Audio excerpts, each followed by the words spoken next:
अरे दोस्तों, आज हम एक दिलचस्प कहानी सुनाने जा रहे हैं। सोचो, रात का वक्त है और एक गहरी अजीब गुफा है, इतनी शांत कि डर भी लगने लगे। गुफा की दीवारों से हल्का सा आवाज आता है, जैसे वहां कोई है।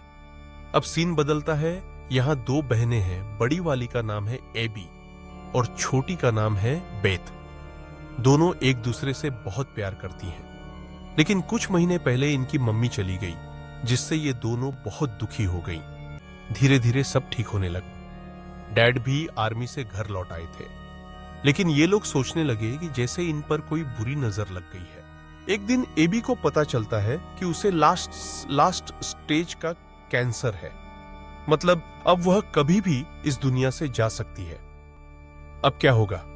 बेथ बिल्कुल भी हारने वाली नहीं थी, क्योंकि मम्मी को खो चुकी थी। अब बहन को नहीं खोना चाहती थी।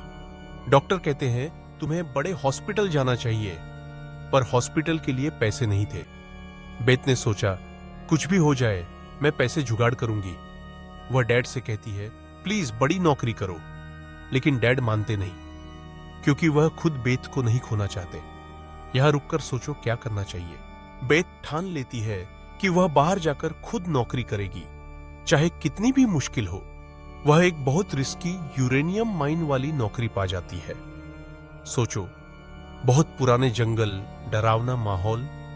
बेथ अपने दोस्त एडमम के साथ काम करती थी, लेकिन बोनस पाने के लिए इनको कुछ खास खोजना था। बेथ बोलती है, चलो जंगल की तरफ चलते हैं। पर एडमम डर जाता है, बोलता है, रशियन बॉर्डर पास है, गलती से पकड़े गए तो दिक्कत हो जाएगी। फिर भी बेथ का मन नहीं मानता।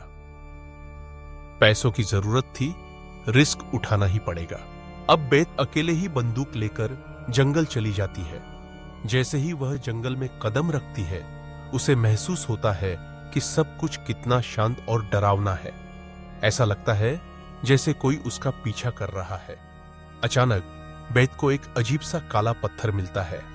वह उसे देखकर हैरान रह जाती है, इतना अलग पत्थर। वह उसे बेस पर ले जाकर चेक करती है। पता चलता है उस पत्थर के अंदर जैसे किसी इंसान की जान हो, क्योंकि उसका टेम्परेचर था 37 डिग्री। आखिर पत्थर में ऐसा कैसे हो सकता है?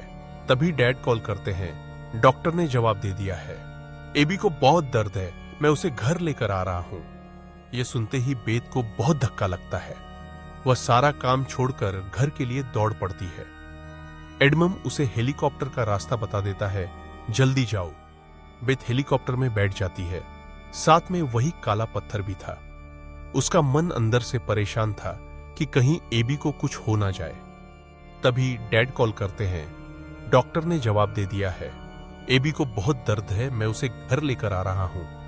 यह सुनते ही बेथ को बहुत धक्का लगता है। वह सारा काम छोड़कर घर के लिए दौड़ पड़ती है।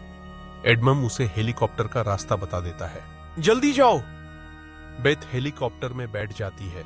साथ में वही काला पत्थर भी था। उसका मन अंदर से परेशान था कि कहीं एबी को कुछ हो ना जाए।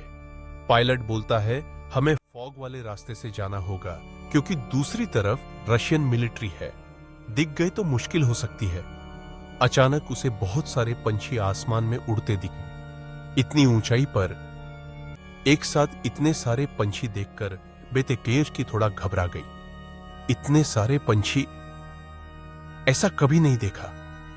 सोचते सोचते वह ध्यान लगा रही थी। तभी वे सारे पंछी उनकी तरफ उड़ते हुए आए। हेलीकॉप्टर उनसे टकरा गया।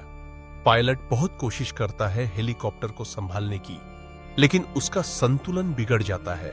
सब डर जाते हैं। आखिरकार हेलीकॉप्टर जंगल में गिर जाता है। बेथ बहुत डर गई थी। सब खामोश थे।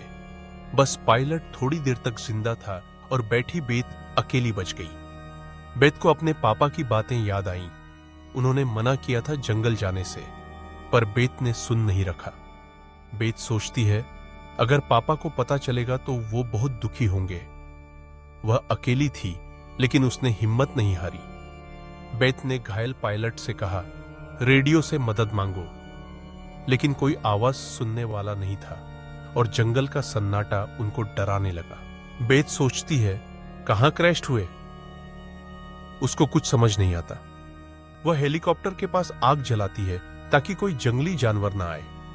अगली सुबह जब बेत उठती है तो पायलट अब जिंदा नहीं रहता। अब बेत इस जंगल में बिल्कुल अकेली रह गई थी। 2 दिन तक बेत को समझ नहीं आया कि क्या करे। तीसरे दिन उसे एहसास हुआ कि ऐसे ही बैठे रहने से वह मर सकती है। वह हेलीकॉप्टर से सामान ढूंढती है, एक बंदूक, एक कंपास, फर्स्ट एड और एक नक्शा पाती है। नक्शे से उसको पता पड़ता है सबसे करीब का टाउन यहां से 100 मीटर दूर है। बेत सोचती है बहुत दूर है, लेकिन कोशिश तो करनी होगी। अब बेत उस दिशा बढ़ने का फैसला करती है। जैसे ही बेत बढ़ती है, हेलीकॉप्टर के वॉकी टॉकी से आवाज आती है। बेत दौड़ती हुए सुनती है और पता चलता है कि एक दूसरा आदमी जॉन भी परेशानी में है। उसके हेलीकॉप्टर का भी एक्सीडेंट हुआ था। जॉन कहता है कोई भी नहीं बचा, सिर्फ मैं बचा हूं। बेत पूछती है तुम कहां हो? जॉन कहता है यहां मत आओ, बहुत खतरा है। लेकिन बेत सोचती है मैं इतनी दूर आ गई हूं, डरना सही नहीं। बेत को याद है कि क्रैश से पहले उसने एक झील देखी थी, शायद जॉन वहीं कहीं हो। बेत जॉन को समझाती है घबराओ मत, बस दुआ करो कि जल्दी मिल जाऊं। अब बेत दूसरी दिशा में चलती है, झील की तरफ। रास्ता कठिन था, बहुत चढ़ाई थी। बेत थक गई थी लेकिन रुकती नहीं। शाम तक वह एक छोटी सी जगह बनाती है, रात वहीं काटती है। उस रात बारिश होती है और ठंड बढ़ जाती है। बेत अपने बैग से ब्लैक स्टोन निकालती है, उसे देखती है। जब वह पत्थर को छूती है तो उस पर अजीब सी डिजाइन बन जाती है।